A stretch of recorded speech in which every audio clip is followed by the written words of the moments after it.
Shalom, shalom. This video is about the Gospel of John chapter 5, verse 16 to 18, and it's about prayers to persecute YESHUA.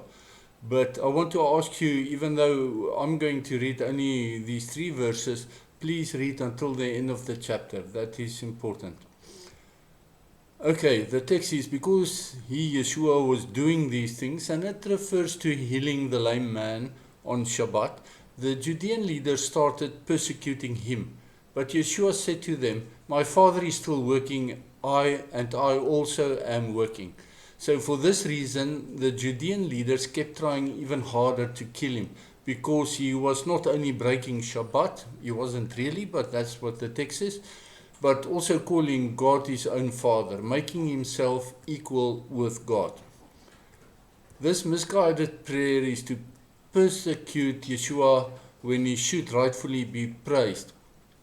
It wrongfully ascribes good works to be unholy.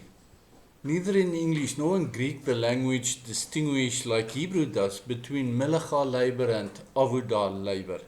To keep the Shabbat holy is based on this distinction. In Hebrew, Melecha is work in your own kingdom to further your personal economic interest, and Avodah is the labor of love. The Torah forbids Melecha work on Shabbat, but the Torah commands Avodah to be done on Yom Shabbat. For example, the priests working in the temple bringing the Sabbath sacrifices were performing Avodah work, and it is commanded, not merely allowed.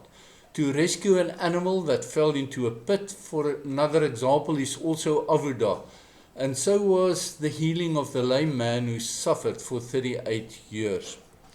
Note that the physician who earns his daily bread from healing people would perform Melecha if he also consults and bills people on the Shabbat. However, if an emergency arises on Shabbat, which requires the physician to sacrifice family time in order to help a needy patient, that would be Avodah. YESHUA was not a practicing physician, and he certainly did not bill the lame man for his healing, although the formerly lame man went to the temple presumably to bring a shalom offering of thanksgiving to Adonai. In other words, he paid a gratuity to Adonai, but all of it was Avodah and not Melecha. The question in hand is whether the man did Melecha labor in picking up and carrying his own mat that he was lying on for 38 years. As off the cuff, it seems hard to define it as Avodah. But from Torah interpretation, the 39 types of activities associated with the manufacturing and the construction of the tabernacle are traditionally taken as examples of Melecha work. In Parashat Tzav, that's Leviticus chapters 6, 7, and 8, you read the list of those 39 types of activities. The argument in this approach is whether picking up and carrying your sleeping mat would be classified as one of those types of activities listed there, Leviticus 6, 7, and 8. The tradition comes from a desire to keep the commandments by codifying the Torah. It is a complex matter, and also because it's heartless. While YESHUA upheld the Torah Codex is challenged and rejected by him as a heavy load and a hard yoke. Not the Torah itself, but the Codex. And the Codex consists of ring fences around Torah commandments to prevent. The issue was also driven and made more complex by a question of authority.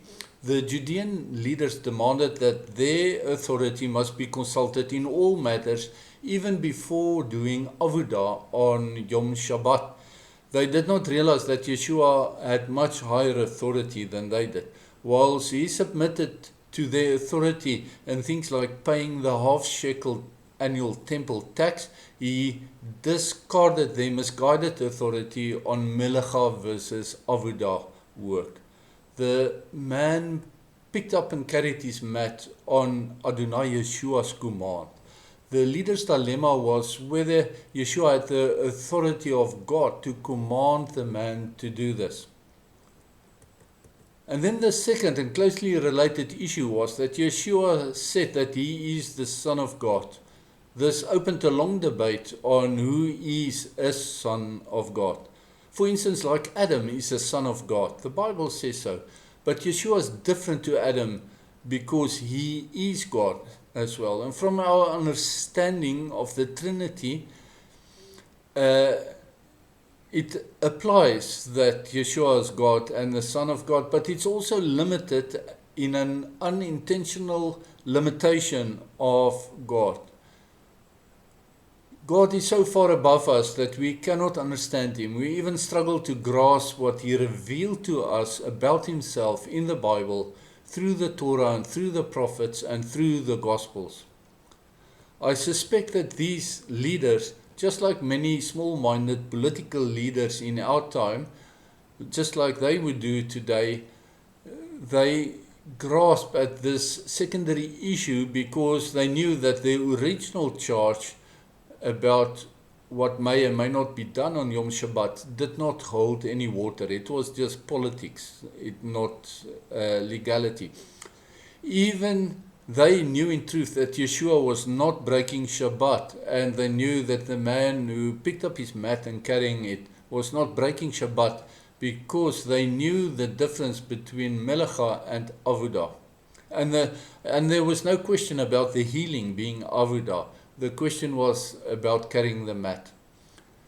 The title of Son of God was inadvertently bestowed and confirmed by the leaders onto Yeshua on this occasion. And they were correct in that. There were a number of occasions when the Father announced that Yeshua was his Son, normally followed by a command to listen to him. For example, one example is at his mikveh baptism in the Jordan River by John the Baptizer, and another example is on the Mount of Transfiguration.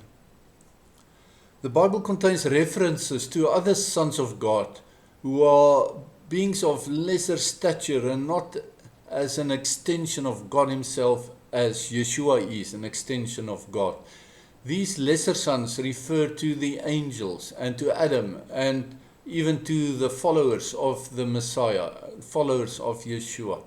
In every Christian congregation today, we also have people like these so-called leaders who demand that their approval must be sought on everything done by the congregants, although they themselves hardly ever would raise a finger to do anything. Their self-perceived calling is to criticize and to find fault. Know this, the judgment on those people will be in a manner like the way they are treating others. Shalom, shalom.